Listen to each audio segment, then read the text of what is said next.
எண்ணிக்கை அதிகாரம் 17. ஆரோனின் கோல்.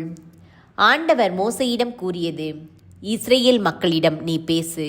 மூதாதையர் குலம் ஒவ்வொன்றுக்கும் ஒரு கோல் வீதம் அவர்கள் தலைவர்களிடம் தங்கள் மூதாதையர் குலங்களுக்கேற்ப 12 கோல்களை பெற்றுக்கொள். ஒவ்வொருவன் பெயரையும் அவன் கோலின் மேல் எழுது. ஆரோன் பெயரை லேவியின் கோலின் மேல் எழுது. இவ்வாறு ஒவ்வொரு மூதாதையர் குலத் தலைவனுக்கும் ஒரு கோல் இருக்கும். பின் அவற்றை சந்திப்பு கூடாரத்தில் நான் உன்னை சந்திக்கும் உடன்படிக்கை பேழை முன் வைப்பாய். நான் தெரிந்து கொள்பவரின் கோல் துளிர்க்கும். இங்கனம் உங்களுக்கு எதிராய் முறுமுறுக்கிற இஸ்ரேல் மக்களின் முறுமுறுப்புகளை என் முன்னின்று ஒழித்து விடுவேன். மோசே இஸ்ரேல் மக்களிடம் பேசினார். ஒரு தலைவனுக்கு 1 வீதம் அவர்கள் மூதாதையர் குலங்களுக்கேற்ப 12 கோல்களை அவர்கள் தலைவர்கள் அவர்களிடம் கொடுத்தனர்.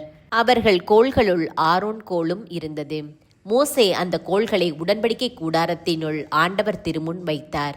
மறுநாள் மோசே உடன்படிக்கை கூடாரத்தினுள் சென்றார். லேவி குலத்துக்காக இருந்த ஆரோனின் கோல் துளிர்விட்டிருந்தது. அது துளிர்த்து பூத்து வாதுமை பழங்களை தாங்கி இருந்தது. பின்னர் மோசே ஆண்டவர் முன்னின்று எல்லா கோல்களையும் எடுத்து வெளியே இஸ்ரேல் மக்கள் அனைவரிடமும் கொண்டு வந்தார். அவர்கள் பார்த்தார்கள். ஒவ்வொரு தலைவனும் தன் கோலை எடுத்து கொண்டான்.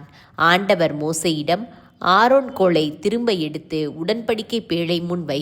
எனக்கு எதிராக கிளர்ந்தெழுவோர் சாகாதபடி அவர்கள் முறுமுறுப்புகளை என் முன்னின்று நீ ஒழித்து விட்டதற்கு ஓர் அடையாளமாக அது வைக்கப்படும் என்றார்.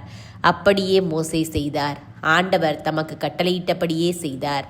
இஸ்ரேல் மக்கள் மோசேயிடம், இதோ நாங்கள் மடிந்தோம், நாங்கள் அழிந்தோம், அனைவரும் ஒளிந்து போனோம். நெருங்கி வருகிற எவனும், அதாவது ஆண்டவரின் திரு உறைவிடத்தை நெருங்கி வருகிற எவனும் செத்தே போவான். நாங்கள் அனைவரும் சாகத்தான் வேண்டுமா என்றனர்.